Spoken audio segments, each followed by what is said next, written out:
I'm Novena Carmel. I'm here with Samora Pinderhughes on school night. Thank you for having me. Oh my God. You're the greatest. Thank you for being here. You are the greatest.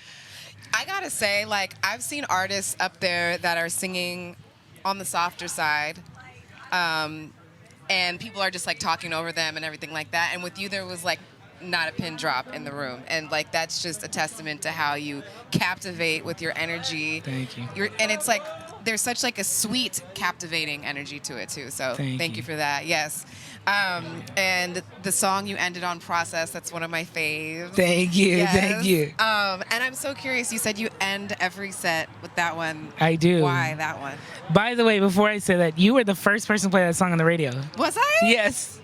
I was the first shout person. out. See, I really She's do the love greatest. it. See, I'm not lying. Always ahead. But yeah, I mean, I always end with that song in my set because I feel like no matter what the context is, no matter where I'm at, people are always going to be there with it. You know, it's like it's very open-ended in a certain way. So it's like whatever process you're going through, it might be this thing, it might be that thing. There's some place where you can enter into the song and we can all be there together. So I just love to end on that because I know that's going to bring the room together, you know? Yeah, definitely. And so we end on Process, and now we go back to the beginning of Little Baby Samora. Actually, someone did ask if you come from a musical family. That was an AMA question, which is like very understandable considering you and your sister are both geniuses at music. Edwin Rogel actually asked is your entire family it must be that the entire family is. It is a very common question, and the funny thing is it is very much the opposite. It's the opposite. We are literally the only people who I say we're the only professional musicians because you know the fam, they was always listening, me, you know, dancing, singing. Yeah. My dad, he definitely wouldn't want me to admit this, but he was definitely in a singing group when he was in, you know, high school, college. Singing group. Yes, that when I was a kid, he would teach me all the Temptations moves, stylistics. So that was my first singing experience. But no one is an actual professional musician. I had the whole thing. You gotta, you know. Do you know what the dad's group was called? I don't. I'm I'm gonna have to go and ask him.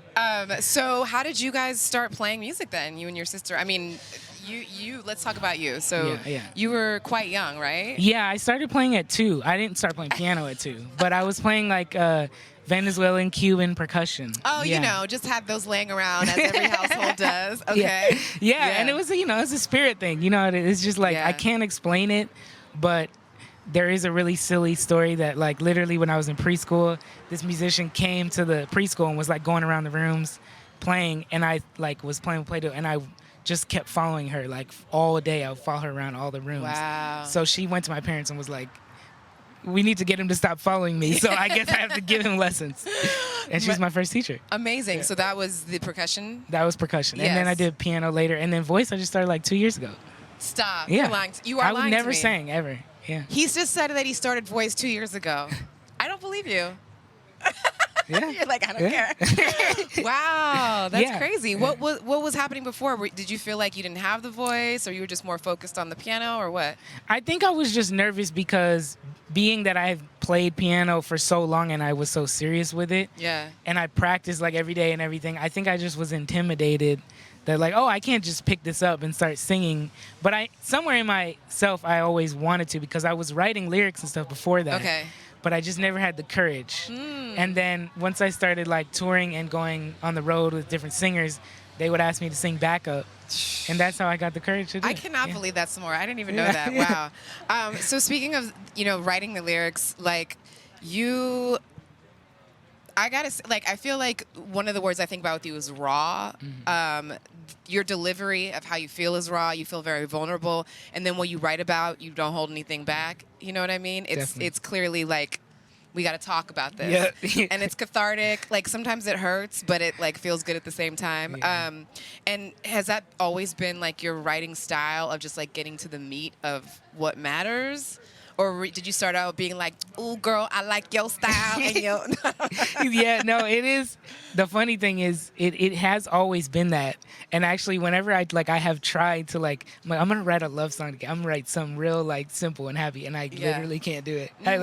It can't finish a song. But I don't know. It's so cathartic to me. I mean, it's in a certain way, it's very.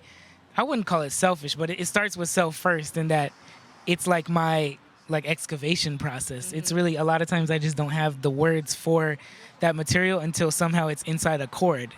And then somehow it's like, oh, now I have the words for it. Wow. So. Inside a chord. Yeah. Amazing. And the album currently is called Grief.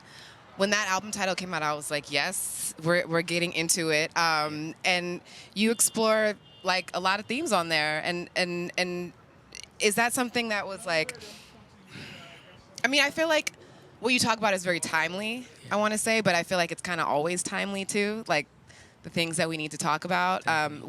Was it inspired by current events and culture?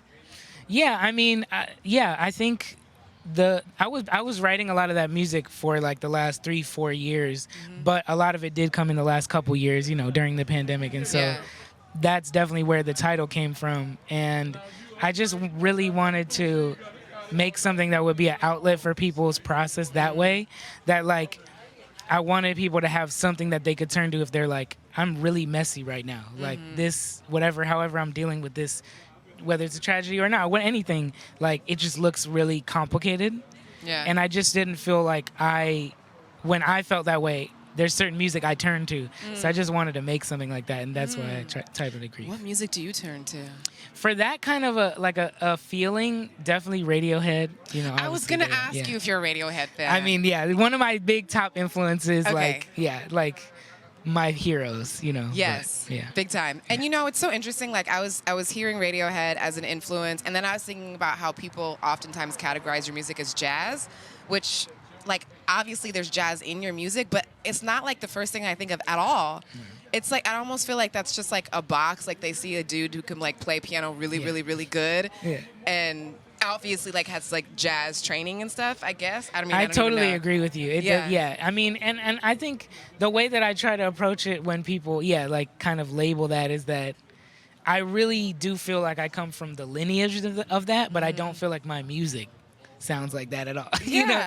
And so I just kind of I definitely agree with you. I like to transcend genre. I don't really, like to be stuck in one place. And I only think that's going to be more and more the case with every project. It's only going to get further away. Yeah, and I mean, I feel like these days, like, we are getting further away from that, too, you know? Which like, I love. I love it, too. And I think it confuses people. Like, they're still like, we need labels for things, still. 100%. What's the new label? Now do we have to make one up? If you want. Right, yeah. And I'm curious, speaking of, I don't want to call it a genre because we're transcending genres, but like, is there any like musical environment that you'd like to try putting your voice in? Like I'll give you an example. Like I was kind of picturing like your voice on like a soulful house track or something, like remix. I would love that. You know, and still like the healing vibe of it. So it's not like dumbing it down, but it's like something that I can like be like showered in and danced to at the same time. I would love that. And I'm actually, for anybody out there that's trying to do this, I really want people to remix the music. That would be like, really interesting, right? Yeah. A lot. I think it's like super, it would be amazing. It's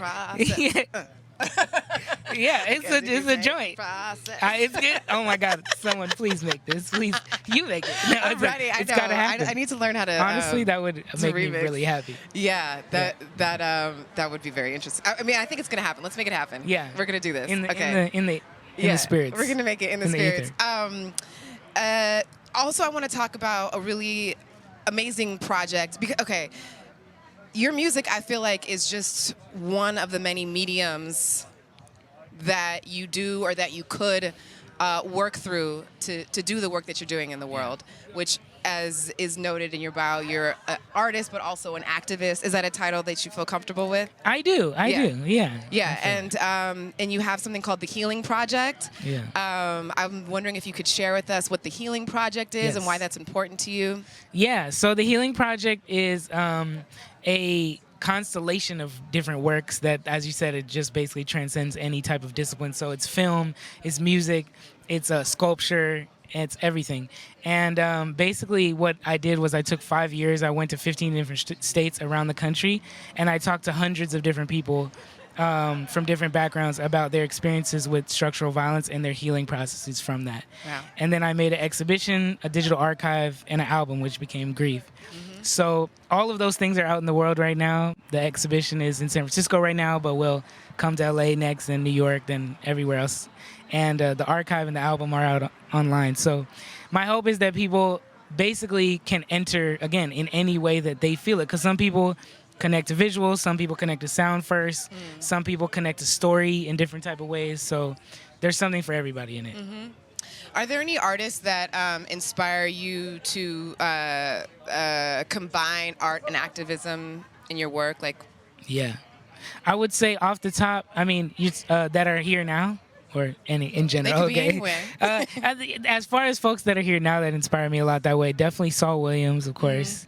Definitely, you know, Aja Monet, of course, who, you know, style me. Shout out.